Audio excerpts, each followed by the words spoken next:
ॐ श्री गणेशाय नमः।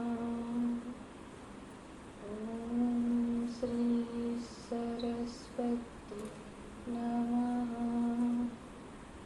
ॐ श्री गुरुभ्यो नमः। गुरुर्ब्रह्मा गुरुर्विष्णुः गुरुर्देवो महेश्वरः गुरु साक्षात् परं ब्रह्म तस्मै श्री गुरवे नमः। सदाशिवसमारम्भाः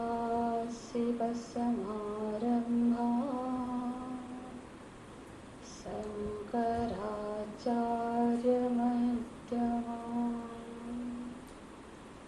अस्मदाचार्यपर्यन्ताम् वन्दे गुरुपरम्पराम्।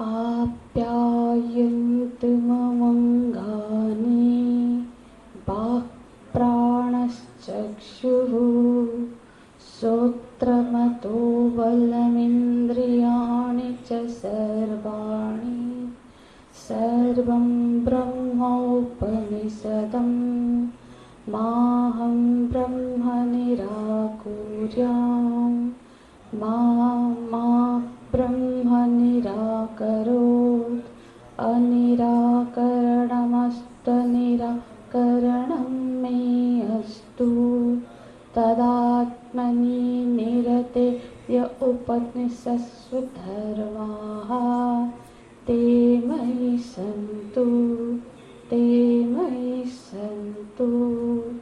ॐ शान्ति शान्ति शान्तिः।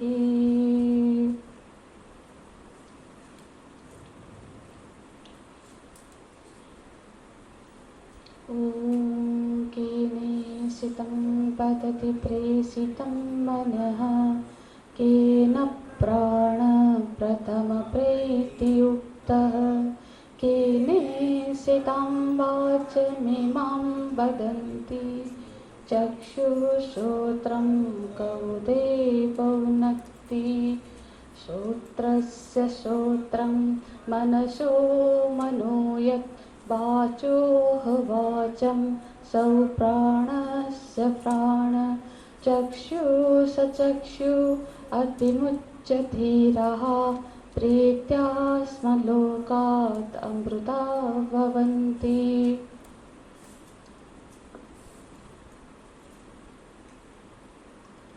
न तत्र चक्षुर्गच्छति न वाक् गच्छति नो मनो न विद्मः न विजानीमः यथैतदनुशिष्यात् अन्यदेव तद्विदितादतो अविदितादधि इति शुश्रुमपूर्वेषां येनस्तद्व्याचचक्षिरे।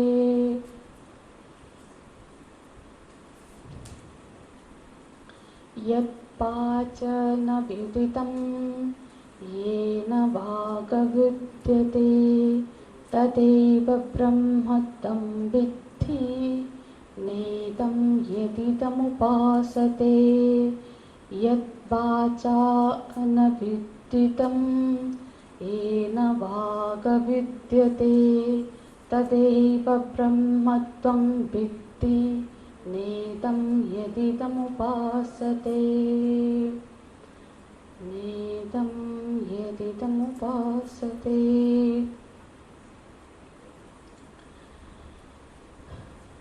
कथम आत्मा ब्रह्म।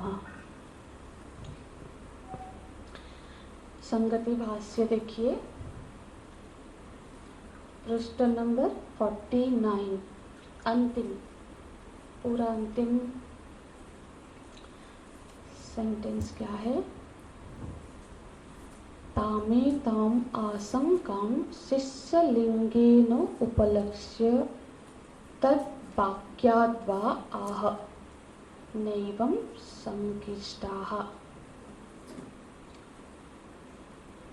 तो 49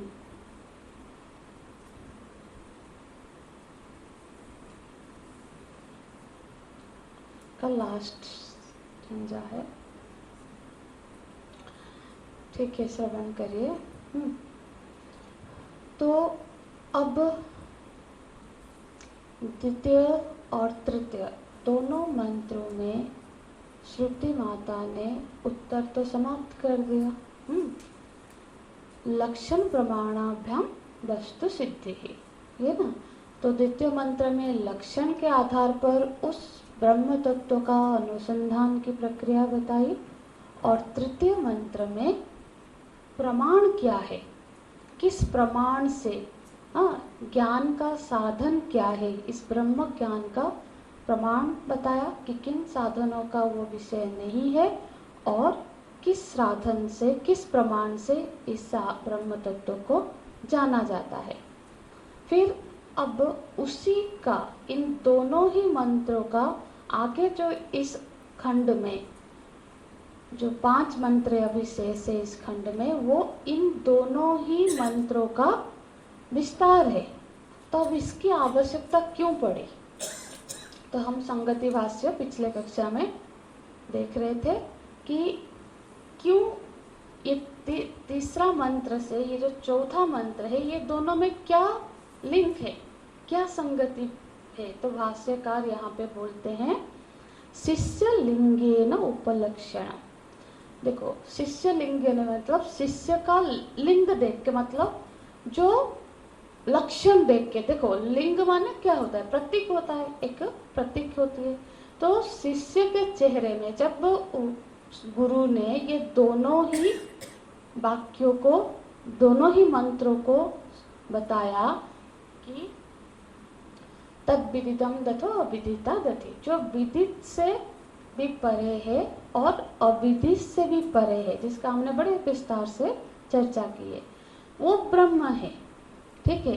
तो शिष्य के चेहरे में ऐसे कुछ एक्सप्रेशन आए होंगे जिससे गुरु ये समझ गए कि अब इसको ये स्वीकृत नहीं हो रहा है। इसको बोलते हैं शिष्य लिंगेन।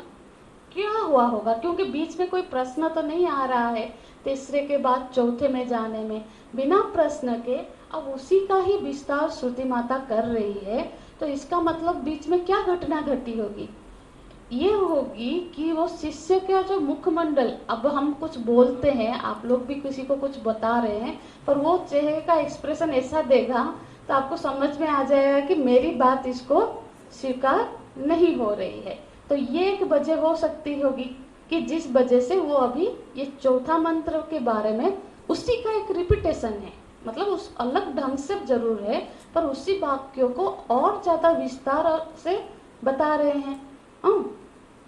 तो अब एक तो ये हुआ होगा कि उसके चेहरे से ऐसे आव भाव प्रकट हुए होंगे कि उसको ये स्वीकार नहीं हो रहा है कि ये जो विदित से परे है, अविदित से परे है, जो तुम, जो आत्मा है, जिस आत्मा का अनुसंधान के लिए द्वितीय मंत्र में श्रोतस्य श्रोत्रम के रूप में उस श्रोत्र का तुम अनुसंधान करो, वही ब्रह्म है, ये उसको अब स्वीकार नहीं हो रहा है, शंका हो रही है। अब अदीबा, और क्या बोलते, तद वाक्यात बा आह, हो सकता है या फिर उसने प्रश्न ही कर लिया वो वाक्य के द्वारा, उसकी वाणी सुन के, जो कि यहाँ प्रश्न के रूप में लिखित नहीं है। ये दोनों ऐसा कुछ हुआ होगा जिस वजह से आगे के जो 5 मंत्र है उसको श्रुति माता ने फिर उन 5 मंत्रों का फिर वर्णन हुआ, व्याख्या हुई। तो फिर क्या था, आप सबको थोड़ा सा याद दिला देते हैं क्या था। मैंने आपको होमवर्क भी दिया था कि इसका हिंदी पढ़ के आना, क्योंकि ये संस्कृत मैंने समझा दिया था। ठीक है, आशा करती हूँ कि पढ़ा ही होगा, आप लोग श्रुति साधक है सभी। तो इसमें शिष्यों को शंका क्या हो रही है कि कथम आत्मा ब्रह्म, वो जो मैं, जो मतलब यहाँ आत्मा माने मैं कैसे ब्रह्म हो सकता हूँ, यही शंका था ना जिस पर हम पिछले कक्षा में चर्चा कर रहे थे। क्यों मैं ब्रह्म नहीं हो सकता है, क्यों तुम ऐसा बोल रहे हो। जब गुरु ने शिष्यों को बोले अरे ऐसा क्यों बोल रहे हो, तो फिर उन्होंने क्या बोला था कि क्योंकि मेरी तो कर्म में और उपासना में गति है ना, मेरे को करता है वो, मैं भोगता हूँ, मैं ब्रह्म कैसे हो सकता हूँ। यहाँ क्यों हो रहा है, देखो श्रुति माता तो ये जानती है कि हर स्तर के बुद्धि को वो जानती है। अब हमारे ही बीच में ऐसे भी बहुत होंगे जो तार्किक होंगे, मीमांसु होंगे, जो ये शंका करेंगे, हाँ, जिसको ये शंका होगी कि ये आत्मा, यहाँ देखो आत्मा ब्रह्म की ऐक्य नहीं बता रहे हैं। आत्मा माने मैं, ब्रह्म माने वो जो जिस ब्रह्म की वो चर्चा करेंगे। यहाँ द्वैत की वो प्रश्न है, क्योंकि अब वो शिष्य इसको धारण नहीं कर पा रहा है, तो उस लेवल में उतर के फिर उसकी जवाब दे रहे हैं श्रुति माता। तो जब यदि ऐसी किसी के मन में शंका हो जाए कि मेरी तो कर्म में अधिकार है, मैं सत्कर्म करता हूँ तो मुझे पुण्य होती है, खराब करता हूँ तो पाप होती है, मैं तो संसारी हूँ, यहाँ लिखा है ना च संसारी भाष्य में। हाँ, मैं तो कर्म उपासना में मेरी अधिकार है और मैं संसारी हूँ, संसार, इसी वजह से मेरे को लोकांतर की प्राप्ति होती है, मेरे अच्छे कर्म के वजह से मुझे किसी लोक की प्राप्ति होती है। तो यहाँ वो जीव के साथ कंफ्यूज हो रहा है, समझ रहे ना। जब श्रुति माता ने ये आदेश दिया कि तुम उसको अनुसंधान करो, सूत्र का कौन सूत्र है, चक्षु का कौन चक्षु है, तो वो जो मैं है वो मैं को क्या सोच रहा है, जीव के साथ कंफ्यूज कर रहा है। इसी वजह से ये प्रश्न, ये शंका उसको उठ रही है।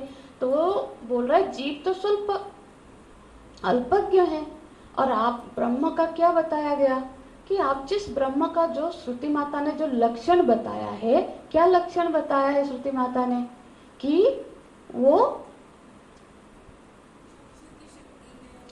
बिल्कुल, अब जो ब्रह्म तत्व है वो तो उसी से ये पूरी सृष्टि बनी है, जिससे पूरा सृष्टि की उत्पत्ति हुई है। मतलब सृष्टि से पहले जो चीज था, हाँ, जो अपरिच्छिन्न है, जिसमें कोई सीमितता नहीं है, जो काल अपरिच्छिन्न है, देश अपरिच्छिन्न, अपरिच्छिन्न माने जिसमें कोई सीमा नहीं है, हाँ हाँ, तो असीम है, तो वो चीज मैं कैसे हो सकता हूँ, क्योंकि मैं तो सीमित हूँ, हाँ, क्योंकि मैं तो एक काल में पैदा हुई हूँ और मेरी एक काल में मृत्यु हो जाएगी, मेरी सीमितता है। तो जो आप बोल रहे हो कि तुम ब्रह्म हो, ये बात तो मुझे नहीं लग रही है, पर बल्कि आप ये बताओ कि जो मेरे उपासक है, मैं जिनकी पूजा करता हूँ, जो मेरे आराध्य है, वो ब्रह्म है, ठीक है, क्योंकि उनमें ये सब घटते थे, जो जिनकी मैं आराधना करता हूँ, वो सृष्टि के, हम उनको सृष्टिकर्ता, उन्हीं से, मतलब वो सृष्टि किए हैं, पालन कर रहे हैं। जब ये जगत विलीन हो जाती है, लय होती है, तो उनमें लय होती है। तो आप ऐसा बोलो कि जो मेरे उपास्य है वो ब्रह्म है, ठीक है। ये इस वजह से ये जो आगे का मंत्र क्यों आया, क्योंकि शिष्य के मन में ये भाव आ रहा है कि मैं ब्रह्म नहीं हो सकता, बल्कि जो मेरे उपास्य है, मेरे इष्ट है, वो ब्रह्म है। तो इसीलिए उस मंत्र में भी हमने पढ़ा न इदम नेदिदम यदिदम उपासते, जिसको तुम इदम की तरह उपासना कर रहे हो। देखो यहाँ पे फिर हेतु क्या देते हैं, तुम ऐसा क्यों बोल रहे हो कि वो ईश्वर ब्रह्म है पर तुम ब्रह्म नहीं हो, क्योंकि वो फिर हेतु देता है लोक प्रत्यय विरोधात्। यदि आप ऐसा बोलोगे कि तुम ब्रह्म हो, वो ईश्वर ब्रह्म, मतलब ईश्वर और तुम एक ही हो, तो फिर तो ये तो लोग जो प्रचलित है, लोगों में जो प्रचलित है, समाज में जो प्रचलित है, उसका विरोध हो जाएगा, है ना। लोगों में क्या प्रचलित है, हम लोग क्या, ऐसे आम लोग बोलोगे तो क्या बोलेगा, मैं हूँ, भगवान है। अरे भगवान तो सब जानते हैं, सर्वज्ञ है, सर्वशक्तिमान है, वो सृष्टि किए है, पालन किए, यही तो लोगों में प्रचलित है। यदि आप बोलोगे कि तू ही, मैं ब्रह्म हूँ, तो फिर ये तो लोगों का जो प्रचलन है वो फिर क्या हो जाएगा, विरोधात, उससे विरोध हो जाएगा, ये विरोध में जाएगा। ठीक है, उनके प्रश्न को, शंका को समझ रहे। हाँ, तो प्रॉब्लम शिष्य का ये हो रहा है, तो बोल रहे हैं, तो फिर अब देखो, लोक प्रचलन का हेतु देना ये विद्वान लोग कभी नहीं करते हैं, क्योंकि लोगों में प्रचलन है तो वो सत्य होगा, ये इसका कोई समाधान नहीं है। यहाँ आ जाइए अम्मा, यहाँ आ जाना। अच्छा, तो फिर हम क्या, देखो पिछले कक्षा में भी बोला था कि जो सूर्य, हाँ, सूर्य उदय हो रहे हैं, अस्त हो रहे हैं और पृथ्वी स्थिर है, ये लोक में प्रचलन था। पर जब हाँ हुआ तो फिर क्या हुआ, ये सत्य था, सत्य है क्या, नहीं। तो कोई चीज लोग मानते हैं तो वो सत्य ही होगा, ऐसी कोई सच्चाई तो नहीं है। तो बोलते हैं, देखो व्यवहार और लोक व्यवहार में कुटिलता भी होती है, छल भी होती है, तो व्यवहार सत्य के लिए कोई मापदंड नहीं है कि व्यवहार में हम ये जानते हुए कि ये बड़ा दुष्ट है, फिर भी क्योंकि वो अच्छे पोजीशन में है, कुछ है, या फिर उसको कुछ बोलेंगे तो हमारा बिगाड़ेगा, तो चलो बोल के हम यदि उसको प्रणाम करते हैं, कुछ करते हैं, इससे क्या वो श्रेष्ठ हो गया, नहीं, ये सत्य नहीं है। पर हम व्यवहार कर कभी ऐसा करते हैं, कभी कभी सत्य को जानते हुए भी हम मिथ्या बोलते हैं, कभी कभी क्या होता है, असत्य को ये सत्य नहीं है जानकर भी उसको सत्य के रूप में उपस्थापना करते हैं। तो इसका मतलब कभी भी ऐसा नहीं है कि कोई चीज लोगों में प्रचलन है तो वो सत्य होगा, क्योंकि शिष्य किसका हेतु दे रहा है, क्योंकि लोगों में प्रचलन है। तुम ऐसा क्यों बोल रहे हो, क्योंकि लोग ऐसा बोलते हैं। तो बोलते हैं लोग ऐसा बोलते हैं, माने इसका कोई प्रमाण वाक्य नहीं है कि जिस पर बोला जाए। ठीक है, यहाँ पे क्योंकि देखो प्रमाण, यदि कोई लोगों के ही वाक्य में प्रमाण बुद्धि रख लेना, तो इसका मतलब उसको सही चीज के लिए, सही ज्ञान के लिए सही प्रमाण की ज्ञान नहीं है। जब हम इंद्रिय से परे के विषय का अनुसंधान करते हैं, उसमें क्या प्रमाण है, हमने पढ़ा है, अतीन्द्रिय विषय वेदा प्रमाणः, जो इंद्रिय से परे का विषय है उसके लिए वेद ही प्रमाण है। हमने तृतीय मंत्र में भी प्रमाण विचार में पढ़ा ना, वो सारे प्रमाण जो जिससे हम आज तक ज्ञान आहरण कर रहे हैं, प्रत्यक्ष प्रमाण, शब्द प्रमाण, अनुमान प्रमाण, उपमान प्रमाण, उत्पत्ति, अर्थपत्ति, अनुपलब्धि, ये 6 प्रमाण की चर्चा की हमने। तो ये सारे प्रमाण वहाँ घटित नहीं हो रहा है, ये सारे प्रमाण उस ब्रह्म तत्व को प्रकाशित नहीं कर पाएगी। तो फिर क्या प्रमाण बचा, आगम प्रमाण, केवल और केवल वेद ही प्रमाण है उस अतीन्द्रिय विषय के लिए, ज्ञान के लिए। प्रमाण माने ज्ञान का साधन, जिस साधन से हमको किसी चीज का ज्ञान होता है उसको बोलते हैं प्रमाण, है ना। प्रमायाः असाधारण करणं प्रमाणम। ठीक है, बार बार हर क्लास में इसको इसीलिए रिपीट करती हूँ, क्योंकि ये सब चीजें जब हमारी नोट में नहीं, श्रुति में रहनी चाहिए, है ना, क्योंकि नोट फिर रह जाता है। तो इसीलिए रट रहे हैं हम मानो की, ताकि बार बार क्लास से क्या होगा ना, वो वही चीज को हम बार बार रिपीट करते हैं तो फिर वो पक्की हो जाती है। ये पक्की कर रहे हैं हम। तो फिर क्या हुआ, तो जो अतीन्द्रिय विषय है उसके लिए वेद ही प्रमाण है। और वेद ने कहा, तो फिर जब श्रुति ने कहा, अन्य देव तद्विदिता दथो अविदिता दधि, वो विदित से भी अन्य है और अविदित से भी परे है। तो अभी 50वां पेज का भाष्य में चले जाएंगे, अब श्लोक में प्रवेश करेंगे। तो ये जब वो श्रुति माता बोल रही है, मंत्र क्या है, यत वाचा अनव्युदितम, वाच अनभित्यम, उसको विच्छेद करेंगे तो न तो यद वाचा न व्युदितम, जहां जिसको वाणी प्रकाशित नहीं कर सकती। ठीक है, प्रकाशित, व्युदितम माने प्रकाशित करना, मतलब जहां शब्द प्रमाण की गति नहीं है। और ये इसका तो निषेध उन्होंने तीसरे मंत्र में कर लिया था, न तत्र वाक् गच्छति।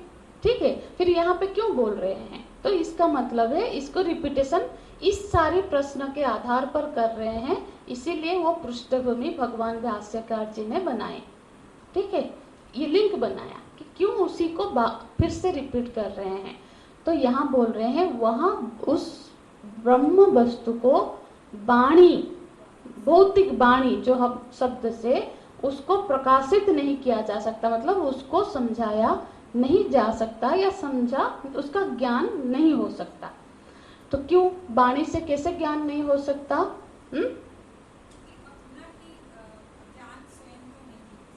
बिल्कुल, वो एक था सो आत्मनि गति निरोधात। बिल्कुल अच्छा आपने याद रखा, हमने ये एक हेतु पढ़ा था, सो आत्मा, कोई भी अपने ही आत्मा में गति नहीं कर सकता।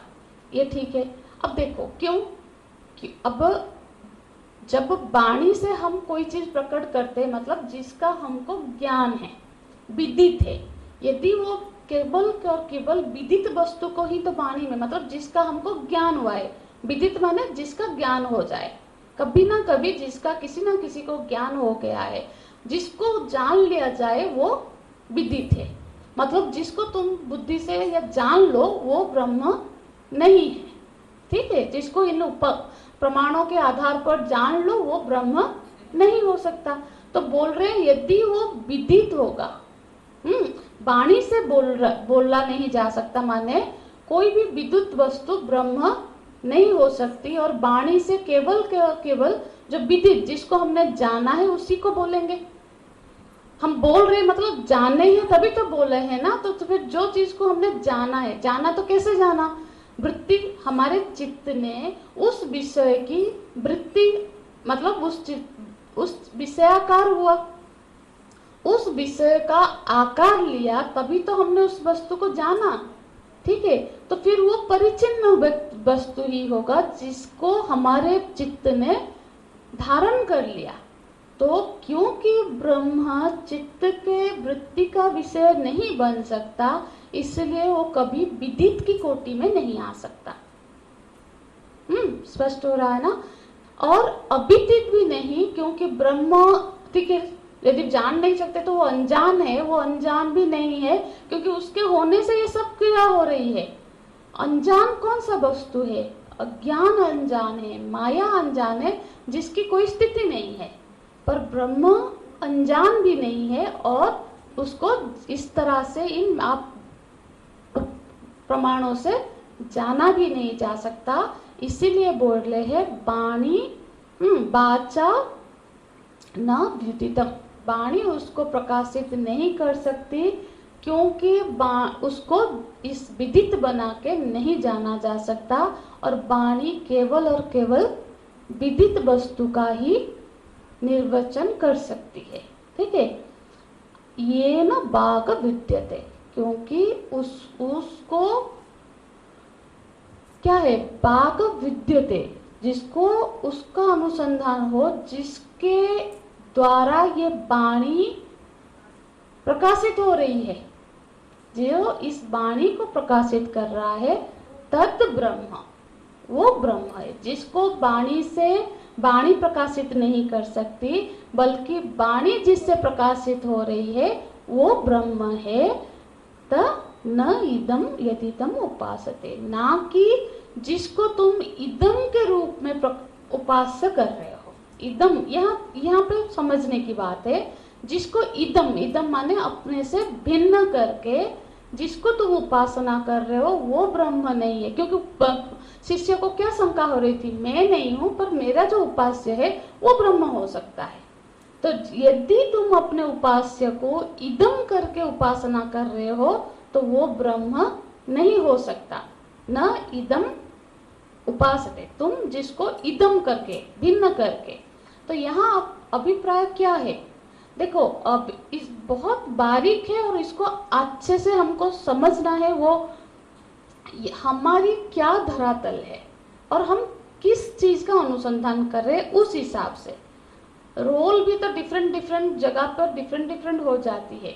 यदि आज मेरी स्थिति है कि मैं अपने को स्त्री पुरुष मनुष्य समझ रही हूँ, तो मेरी उपासना में गति है। उपासना का वेदांत में निषेध नहीं है, क्योंकि सिर्फ 4000, 1,00,000 में से 4000 मंत्र ही ज्ञान के हैं, बाकी मंत्र तो कर्मकांड और उपासना का है। देखो, कर्मकांड और उपासना में भी कंफ्यूज नहीं हो। कर्मकांड माने जो तुम किसी कामना की पूर्ति के लिए कर रहे हो, वो उपासना कभी कभी कर्मकांड हो सकती है। जैसे कि यदि कोई शिव जी की किसी मेरी शादी हो जाए बोल के वो उपासना कर रहा है, तो फिर वो एक कर्म कांड हो गया, अनुष्ठान हो गया, जो कि साधारणतः घरों में किया जाता है। धन की प्राप्ति हो, पुत्र की प्राप्ति हो, बच्चे की शादी हो जाए, या फिर सुख शांति बनी रहे, ग्रह रिष्ट खंडन हो जाए, उसके लिए जो मंत्र है, हाँ, शत्रु का नाश हो जाए, ये भी कर्म कांड में आता है। हाँ, तो ये सब वासनाओं के निवृत्ति के लिए जो करते हैं वो कर्म कांड है। और हम जो यहाँ करते हैं, जैसे आश्रम में मंदिर, वो उपासना है। उपासना इति, उपासना करते हैं। यहाँ पे हमारी कोई वासना की पूर्ति नहीं, क्योंकि ये एक ऊपर की धरातल है। जब वासना है माने आप शरीर के लेवल पे हो, मैं स्त्री हूँ, पुरुष हूँ, एक माँ हूँ, एक पत्नी हूँ, मेरी पति का भला हो जाए, मेरे बच्चे का भला हो जाए, मेरा शरीर स्वस्थ रह जाए, तो शरीर भाव में हम कर्म कांड करते हैं। पर उपासना में हम शरीर से परे जीव भाव में होते हैं। क्यों? जीव का एक ही रिश्ता होता है जो परमात्मा से। जब हम उस भाव में जाते हैं ना, तब हम किसी की पत्नी, किसी का पति, किसी का माँ नहीं होते हैं। तब मैं हूँ और मेरे आराध्य है, ठीक है, वो एक धरातल है। तो उपासना की मेरी आज की स्थिति है, तो खूब उपासना करो। गुरुदेव यही बोला करते थे, गुरुजी तो खूब उपासना करते थे। तो क्योंकि उससे क्या होगा, हम उस धरातल पर पहुंचेंगे जहां मैं और मेरे भगवान नहीं, वही और वही है। वो भेद भी मिट जाएगा। तो पर वो एक स्टेप बाय क्रमिक है। ऐसा नहीं कि जो शरीर भाव में है, मेरे को भला हो जाए इसलिए मैं जाके वेदांत सुन लूं, मेरा घर में सुख शांति हो जाए इसलिए वेदांत सुन लूं। अरे ये कर्मकांड नहीं है ना। तो अब उसका हमको समझ होना चाहिए। यदि मेरी शरीर भाव में हो तो मेरे लिए पहले वासनाओं की क्रिया करूं, इसको भी श्रवण करती रहूं। ऐसा नहीं कि इसको छोड़ दो, पर तभी ज्ञान हो जाएगा। ऐसे बिल्कुल नहीं हो रहा है, नहीं हो रहा है, नहीं, अरे नहीं हो रहा है, नहीं, स्टेप बाय स्टेप जब हम प्रोग्रेस करेंगे, उस पर सीरियस साधना करेंगे, तब होगा। पर है तो हमारी स्थिति शरीर भाव में, अब मुझे तो ब्रह्म समझ में नहीं आ रहा है, समझ में नहीं आ रहा है, नहीं, तो फिर यहाँ जो सुन रहे हैं उसको फिर साधना भी करनी चाहिए। देखो, क्योंकि हमने पिछले कक्षा में भी चर्चा की थी, जो हम उपासना कर रहे हैं वो ब्रह्म का प्रतीक मानकर उसकी आराधना कर रहे हैं। हाँ, ब्रह्म की साधना कर रहे हैं, प्रतीक की साधना कर रहे हैं, उसकी निंदा नहीं है। ये सूक्ष्म भेद समझना जरूरी है, ठीक है। देखो, प्रतीक, हर संप्रदाय में प्रतीक उपासना होती है। आप कौन सी संप्रदाय बताओ जहाँ प्रतीक नहीं है? ठीक है, हम हिंदू है, सनातन धर्म में, सनातन सिर्फ हिंदू नहीं है, सनातन धर्म मनुष्य का धर्म है। उसमें अब आकाश की पूजा होती है, अग्नि की पूजा होती है, पेड़ पौधों की पूजा होती है, पशु पक्षियों की पूजा होती है, आराधना होती है। हम लोग देवियों के देवताओं के विग्रह बनाते हैं। और साथ ही साथ आप यदि देखो, मुसलमान है, वो लोग बोलते हैं हम तो ये जो मूर्ति पूजा करते हैं तो उसको एक शब्द बोलते हैं वो, कि ये लोग ऐसे हैं, ये है। वो लोग क्या करते हैं, हम मूर्ति बोलते हैं, वो कब्र को पूजा करते हैं। मजार बोलो, भले ही मजार भी बोल दो, पर है वो क्या निराकार हो गया? एक आकार, एक स्थान विसर्ग में जाकर वो माथा टेकते हैं। वहां वो हम मंदिर बनाते हैं तो वो भी मस्जिद बनाते हैं। हाँ, तो फिर आप कैसे बोल रहे हो हम बिल्कुल सारे ब्रह्मांड को ही भगवान नहीं मान रहे हो? आप भी एक जगह तय कर रहे हो, एक विग्रह जैसा कुछ बना रहे हो, हम कुछ और बना रहे हैं, आप भी कुछ बना रहे हो। आप बोल रहे हो कि हम दूध चढ़ा रहे हैं, आप चादर चढ़ा रहे हो। दूध वेस्ट कर रहे हैं, आप चादर वेस्ट कर। बात है कि आक्षेप करना और सच्चाई को समझना। प्रतीक हर संप्रदाय मानता है, कोई क्रॉस को मानता है, कोई मजार को पूजता है, कोई मंदिर में देवी देवता को पूजता है। आर्य समाजी बोलते हैं हम निराकार, वो अग्नि को पूजा करते हैं, अग्नि को भगवान का उनका आकार है। अरे अग्नि के आकार नहीं है, अग्नि से ही तो रूप किसकी गुण है? अग्नि की है। अग्नि से ही तो, उससे पहले आकाश और वायु का तो कोई रूप नहीं होता। अग्नि, जिस तत्व में अग्नि नहीं होगी उसका कोई रूप नहीं होगा। तो अग्नि एक रूप का ही प्रतिबिंब है। अग्नि में आप आहुति दे रहे हो, आहुति दे रहे हो मतलब किसी के नाम की आहुति दे रहे हो, है ना? तो हर वो संप्रदाय है जो किसी ना किसी को अपनी उपासना का प्रतीक मानता है ना? तो फिर और उसका उद्देश्य क्या होता है? ये ब्रह्म का प्रतीक है। वो जो ब्रह्म जिसको आज मैं नहीं जानता हूँ, उसके बारे में मुझे बहुत कुछ नहीं पता है, पर यहाँ पे वो है, वो मजार में इसमें वो है। मैं इसमें चादर चढ़ाऊं तो उसको मिलता है, मैं बकरी चढ़ाऊं तो वो खाता है। वो यही तो करते हैं, है ना? तो फिर आक्षेप क्यों करते हो कि ये लोग दूध चढ़ाते हैं, फल भोग कर लेते हैं, है ना? हम जब शिव जी को जल चढ़ाते हैं कि यहाँ पे वो ब्रह्म है उस लिंग में, और वहाँ यदि हम कोई सच्चे हृदय में, ऐसे अनेक संत हुए हैं जिन्होंने वहाँ उस भगवान को प्रकट करके उसी रूप में, जिस रूप में वो उपासना करते हैं, उसको उसी रूप में भगवान ने दर्शन दिया है। जो ब्रह्म है, जो सृष्टि बना सकता है, वो क्या खुद एक शरीर धारण करके नहीं आ सकता? ये तो अवतारवाद है ना? भगवान श्री कृष्ण खुद क्या बोल रहे हैं? अव्यक्ता व्यक्त हम, स्वयं खड़े हैं, बोल रहे हैं मैं अव्यक्त हूं। तो वहां धरातल क्या है? तो मेरी इस शरीर को नहीं, मेरी उस अव्यक्त स्थिति के बारे में वो अर्जुन को ज्ञान दे रहे हैं। खुद खड़े हैं शरीरधारी बन के, बोल रहे हैं मैं तो अव्यक्त हूं, है ना? तो यहाँ पे धरातल जानना चाहिए। यदि हम धरती पे खड़े हैं तो सूर्य की उदय हो रही है, सूर्य अस्त हो रहा है, उदय सूर्य को जल चढ़ाना है, उसकी मनाही नहीं है। यदि सत्य का अनुसंधान कर रहे हो, यदि सूर्य की धरातल पर हो, ना सूर्य का अस्त है ना सूर्य का उदय है, तो यहाँ पे यदि जीव भाव में हो तो उपासना खूब करो। नहीं, अब मैं ब्रह्म अनुसंधान कर रही हूँ, सत्य का अनुसंधान कर रही हूँ, तो फिर अब मैं स्त्री हूँ, पुरुष हूँ, इस भाव में ना रहो। जैसे एक उदाहरण से अब देखो, ब्रह्म का जो साधना है अनेक तरह से, हमारी पूजाओं को भी आप देखो, क्योंकि आज तो लुप्त होती रही है, क्योंकि माओ को ही स्वयं नहीं पता है तो वो बच्चों को क्या सिखाएंगे। एक अनंत चतुर्दशी का व्रत होता है, हाँ, बहुत ही कठिन व्रत है, और बड़े खास करके जो नैष्ठिक ब्राह्मण होते हैं वो तो उसको करेंगे ही करेंगे, क्योंकि ये वंश परंपरा से चलता है।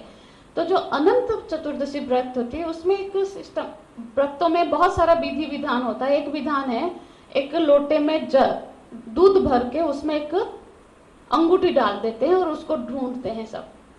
हाँ, अरे क्या बेवकूफ़ी है, जो भी देखेगा लगेगा कि अच्छा गांव की इस महिला हैं, क्या जानते हैं।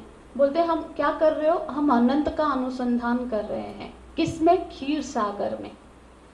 हाँ, तो ये उसका प्रतीकात्मक साधना है। तो वो जानता है कि ये अंगूठी अनंत नहीं है और ये जो लोटे में दूध है ये क्षीर सागर नहीं है, पर वो जानता है, पर प्रतीक के रूप में अपने को रिमाइंड करता है कि इस हृदय रूपी अंतःकरण की क्षीर सागर में जब मंथन करेंगे उस अनंत परमात्मा की प्राप्ति होती है, उसका अनुसंधान होता है। अनंत शयन में भगवान क्षीर सागर में होते हैं ना, उसका प्रतीकात्मक वो एक पूजन है। तो ये जो है वो वहां पर जब हम प्रतीक के रूप में उपासना करें उस धरातल पर ये सही है, पर जब श्रुति माता ने पहले ही मंत्र, दूसरे ही मंत्र में उत्तर में बोला तुम अनुसंधान करो उस अहम का, तो पहले बोल दिया तुम अपने स्थिति का अनुसंधान कर लो कि तुम कौन हो। नहीं, मैं मनुष्य नहीं हूँ, मैं पुरुष नहीं हूँ, मैं स्त्री नहीं हूँ, आदि चीजों से जब उसका मन वहां पे स्थित हुआ तब तुम ब्रह्म का अनुसंधान करो। शरीरधारी को नहीं बोल रहे, मैं तो कालिंदी हूँ, कालिंदी को नहीं बोल रहे हैं, है ना। जो इस शरीर से परे की चीज है, फिर हमको तो एक जीव भाव तक उत्थान हो जाए तब ब्रह्म का अनुसंधान हो, जहां और इस जीव और इस प्रतिबिंबित चैतन्य और उस चैतन्य में भेद नहीं है, वो समझ में आएगा। इस शरीर को सोचते रहोगे तो शरीर कैसे अपरिचिन्न हो सकता है, ये तो बड़ा चींटी जैसा चीज है, इसका क्या है, जोर से आवाज हो जाए तो मनुष्य मर जाते हैं, है ना। तो इसकी क्या अस्तित्व है। तो हमको अपनी धरातल का पहले कि कहाँ हम खड़े हैं उस हिसाब से अपनी साधना को, मतलब वो क्रम ज्ञात हो और सबकी महत्व को हमारे को पता। तो यहाँ पे जब बोलते हैं यत् वाचा नभ्युदितं येन वागभ्युद्यते तदेव ब्रह्म तं विद्धि नैदं अदितं उपासते। क्योंकि ऐसी शंका जो हो रही है, जिस भगवान को मैं श्री राम, श्री कृष्ण, नारायण, महादेव के रूप में पूज रहे हूँ वो ब्रह्म है, तो उसको वो क्लियर कर रहे हैं कि बेटा तो ये सब ब्रह्म है, ये प्रतीक है, क्योंकि जिसको तुम इदम के रूप में पूजोगे वो दृश्य होगा। यद दृश्यम तद जड़म, ये तो निष्कर्ष, ये तो नियम हम जानते हैं कि जो भी इदम हो गया, जो भी दृश्य हो गया, इदम माने जो मुझसे भिन्न है, जो दृश्य है तो जड़ है। हाँ, तो फिर हमने जब पढ़ा कि तब तो बड़ा स्वीकार हो जाता है, पर उसकी गति कहाँ तक है तब जाकर ये बेचैनी हो जाती है कि अरे ये यहाँ तक गति है। हमको जब श्रुति ने कह दिया कि जो दृश्य है वो जड़ है, तो बहुत जल्दी हो गया। मैं अपने को नहीं लेती हूँ, मेरे सामने जो सब चेयर टेबल जो भी बैठे वो सब जड़ है। हाँ, और जो सामने जितना शरीर बैठा है वो जड़ है। हाँ, उसके अंदर जो चैतन्य है वो तो मैं ही हूँ, वो तो अलग बात है। यह दृश्य, जिसको मैं दृश्य बना के देखती हूँ वो तो जड़ ही है। ठीक है, अब आगे बढ़, तो तेरी इंद्रियों को, नेत्रों को वगैरह को तू देखता है। हाँ देखता हूँ, तो यद दृश्यम तद जड़म, तो वो भी जड़ हो गया। तेरे मन को तू देख पाता है या मन है? नहीं, मन में तो बदलाव आता है और मैं तो कुटस्थ हूँ। मन तो अब सुखी है, अब दुखी हो गया, चंचल हो गया। मन में नहीं हूँ, मतलब दृश्य हो गया तो जड़ हो गया। ठीक है, बुद्धि में तो विचार होता है, कभी अच्छा होता कभी, तो वो क्या ब्रह्म है? नहीं, दृश्यम जड़म। यहाँ तक नहीं, जिसको तुम शिव बोल रहे हो, ब्रह्मा बोल रहे हो, विष्णु बोल रहे हो, क्या है? दृश्यम, तो जड़म। अरे यहाँ फिर क्या हो सकता है? इसीलिए ये शब्द उन्होंने बोला। देखो, भगवान जब अर्जुन जी को उपदेश देना शुरू किया, क्या बोले? हाँ, असोचान अनुशोचस्तम प्रज्ञावादांश भाषसे गतासु न गतासु च नानुशोचन्ति पंडित। पहले कभी कभी शिष्यों को ना इस तरह से मतलब थोड़ा ठोका जाता है। अरे बड़े विद्वान जैसे बात कर रहे हो, मेरे गुरु हैं, मेरे बड़े हैं, हाँ मैं कैसे इनके ये करूं जैसे। और असोचन अनुशोचन, जिसके लिए शोक करना नहीं चाहिए उसके लिए शोक कर रहे हो और बड़े विद्वान जैसे बातें कर रहे हो। हाँ, तो इसी तरह से यहाँ वो शिष्य गुरु बता रहे हैं कि जिसको तुम तो बोल रहे हो कि वो इदम ब्रह्म है, तो उसी को बोलने के लिए बोल रहे हैं। जिसको तुम यदि इदम करके बोलोगे तो वो ब्रह्म नहीं है, तुम अभी जीव भाव में हो, जीव है और परमात्मा है, उससे आगे बढ़ो। इदम क्या मतलब?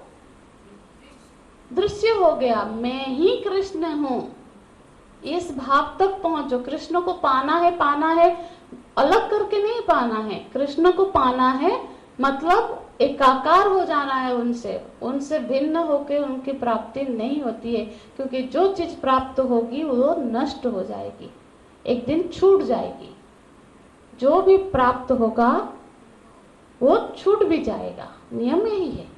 जो मिला है वो बिछड़ेगा, छूटेगा। यदि इसी तरह से कृष्ण को भी प्राप्त करेंगे तो कृष्ण भी एक दिन छूट जाएगा। इसीलिए तो वैकुंठ से भी जय विजय को पृथ्वी में आना पड़ा। वैकुंठ की प्राप्ति हुई थी, फिर भी आना पड़ा। तो ये भी अल्टीमेट चीज तो है नहीं। तो जब कृष्ण ही मैं हूं तो फिर कृष्ण कहाँ जाएंगे मुझसे भिन्न, है ना? शिव हो कृष्ण हो, हाँ। तो उस स्थिति में जाने के लिए ये बड़ा सा वाक्य शिष्य के बताते हैं, न इदम तुम उपासते। तुम जिसको इदम करके उपासना करते वो नहीं। हम भाष्य देखेंगे, क्योंकि ये देखो, इस भाष्य में भगवान शंकराचार्य जी ने वाणी को बहुत विस्तार से बताया है कि वाणी क्या चीज है। वाणी माने हम लोग क्या जानते हैं? मैं बोल रही हूँ, आप सुन रहे हैं, ये वाणी है, हाँ। पर हम देखते हैं कैसे बोलते हैं। वाणी के कई सारे परिभाषा बताए हैं, हमारे लिए ये ज्ञानप्रदक होगा। हम जानते हैं क्या बोल रहे हैं। पदभाष्य देखिए 50 नंबर के पृष्ठ में। हाँ, यच्चेतन, हाँ, यत् चैतन्य मात्र सत्ता, ठीक है। जो ये पहला वाणी का डेफिनेशन बता रहे हैं। जो चैतन्य, जिस चैतन्य के होने से वाणी सत्ता प्राप्त करती है, माने वाणी की अपनी कोई सत्ता नहीं है, चैतन्य से ही वाणी सत्तावान होती है, ठीक है। एक तो वाणी ऐसी है कि जिसकी अपनी कोई सत्ता नहीं है, और वो क्या होता है, स्वतंत्र सत्तावान नहीं है, वो चैतन्य से सत्तावान होती है, बोल पाती है, बोलती है, ठीक है। दूसरा वाचा, पढ़िए, जिह्वा मूल, यहाँ तक बोल रहे हैं। जो वाणी के 8 स्थान हैं, वाणी के 8 स्थान हैं। हम लोग जानते हैं, ग्रामर में आप सबने पढ़ा होगा, व्याकरण में, वाणी के 8 स्थान कहाँ कहाँ है। देखो, वाणी के 8 स्थान मतलब जब हम बोलते हैं, खास करके जो बहिर्गामी वाणी है। देखो, हमने श्वास लेते हुए जो श्वास है ना, जब हम बोलते हैं, जो श्वास को मुख से छोड़ रहे हैं, वो आती है तो 8 स्थान पर वो टकरा सकती है। 8 पे टकरा के आती है ऐसा नहीं, 8 जगह है जहाँ पे वाणी, 9वां कोई जगह नहीं है जहाँ वो टकराएगी, हाँ। तो 8 जगह है जहाँ पे वो वाणी टकराती है। और देखो, कभी भी अंदर जाने वाली वाणी के साथ, मतलब अंतर्मुखी वाणी श्वास के साथ बोल नहीं सकते आप, शब्द नहीं उच्चारित होता है। बोलना छोड़ो, जब अंदर जाती है ना, उसमें कोई शब्द उच्चारण नहीं होता है। जब वो बाहर आती है और टकराती है, तब जाकर वाणी, मतलब वो ध्वनि प्रकट होती है, हाँ हाँ। तो वो ध्वनि को ही, उस ध्वनि को बोलते हैं नाद। नाद प्रकट होती है ना, उसको बोलते हैं वाणी। तो वो नाद क्या, आहत नाद बोलते हैं उसको।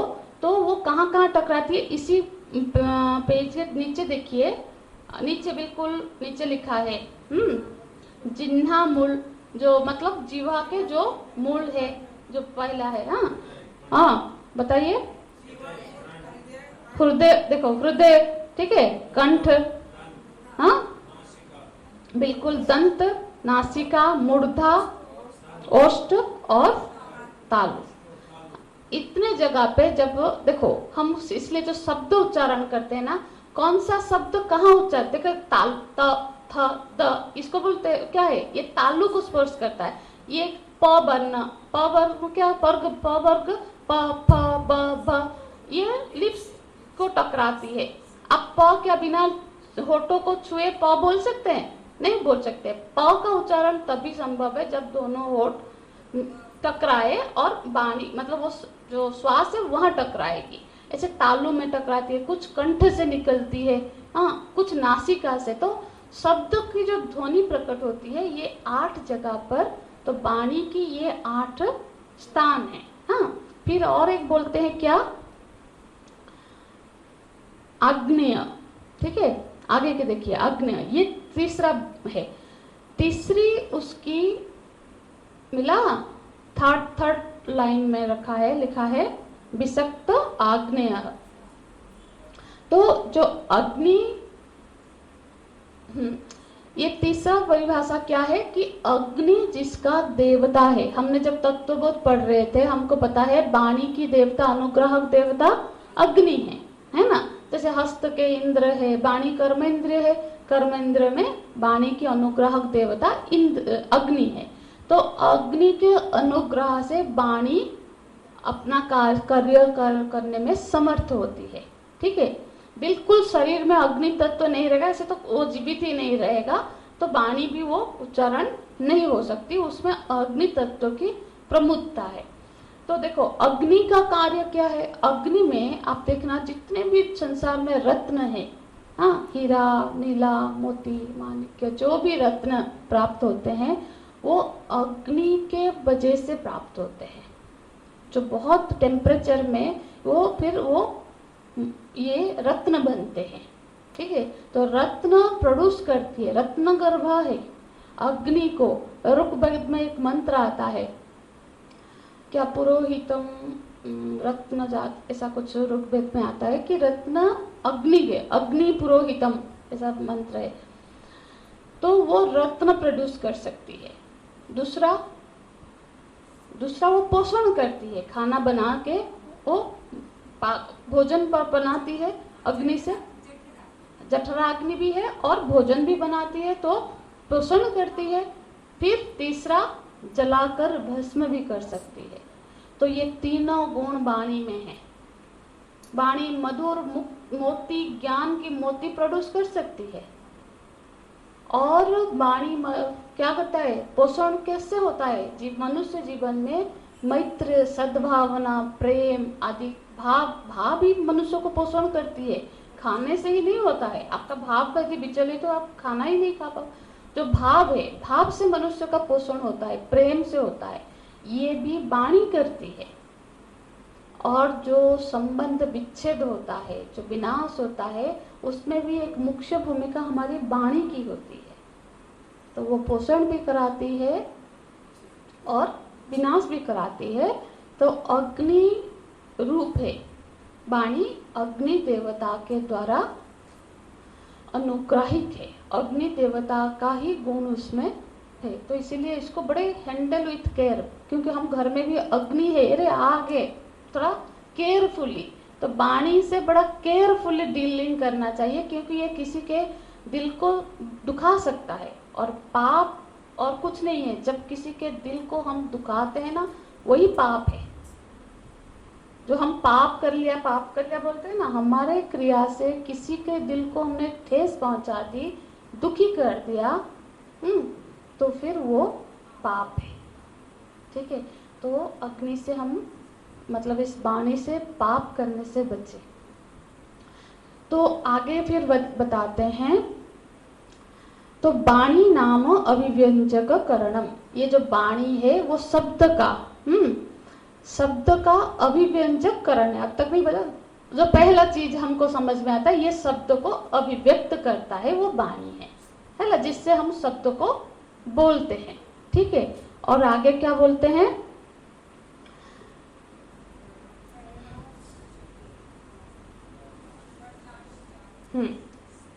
तो वर्ण जिसको परिच्छिन्नता बनाती है। देखो वर्ण से, देखिए वर्ण क्या होता है, जो अ, आ, क, ख, ये सब वर्ण है, ठीक है। हम सोचते हैं वर्ण भी एक वाणी है, उसका भी एक शब्द है, अर्थ है।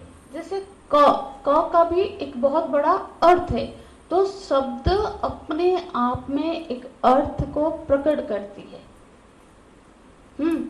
और वो जैसे क्रम प्रयुक्ता, और जब शब्द क्रम के हिसाब से लगाई जाती है, तब जाकर वो वाणी मतलब अर्थ को प्रकट करती है। जैसे कमल, हम क उसके बाद म और उसके बाद ल लिखे तो एक शब्द बनेगा, उसको उल्टा पलटा कर लो, लमक करके कुछ तो नहीं होगा। तो इस तरह से यदि वो उस क्रम में ना रहे तो फिर वो अर्थ को प्रकाशित नहीं करेगी। इस पर और थोड़ा व्याख्या हम आगे करेंगे। शनिवार है ना, शनिवार की कक्षा में इस श्लोक को पूरा कर देंगे।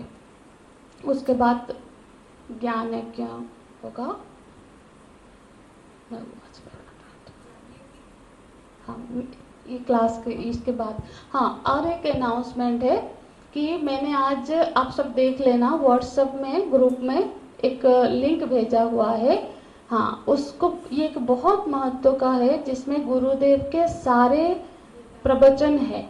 आप उसको बस क्लिक करेंगे तो आपको हर रोज गीता, उपनिषद और वेदांत के अन्य जो ग्रंथ है वो सब गुरुदेव के सारे ग्रंथ उस लिंक में हैं और हर रोज एक छोटा छोटा क्लिप उसका आपको प्राप्त होता रहेगा। आप यदि इको बोल के एक गीता जी का हमारा वेबसाइट है, उस पर सिर्फ गुरुदेव का आता है और चिन्मय चैनल है, चिन्मय चैनल, जिसमें कि हमारे गुरुदेव, बड़े गुरुजी माने स्वामी तेजमयानंद जी और स्वामी स्वरूपानंद जी, तीनों के जो भी प्रवचन होते हैं वो सारे के सारे चिन्मय चैनल, आप यूट्यूब में जाके चिन्मय चैनल देंगे तो उसमें हजारों यूट्यूब चैनल, हर को जो भी डिस्कोर्स हो रहा है, जितने भी उनके प्रवचन हो रहे हैं, उस सब का लिंक वहाँ पे आप उपलब्ध है। आप हर रोज नियम लेके गुरुदेव को हर रोज एक सुन सकते हैं।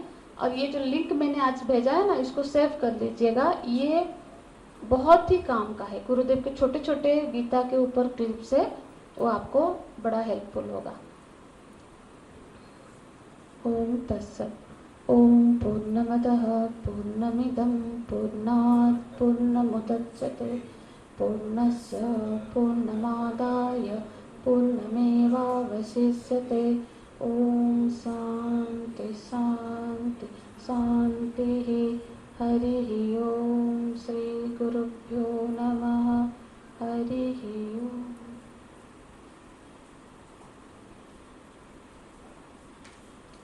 एक अनाउंसमेंट ये है कि यहाँ अब सितंबर 7 तारीख से 11 तारीख तक साधना पंच